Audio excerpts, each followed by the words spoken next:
if you make this 0.1 seconds,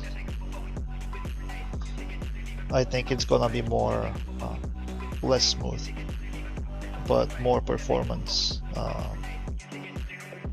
based. Like, it's gonna have better performance, but it's gonna be crappy when it's moving. See, it's like pixelated, and it's not moving as fast as we want it to. You want to keep this about 0.01. In a way, it's kind of still moving the same.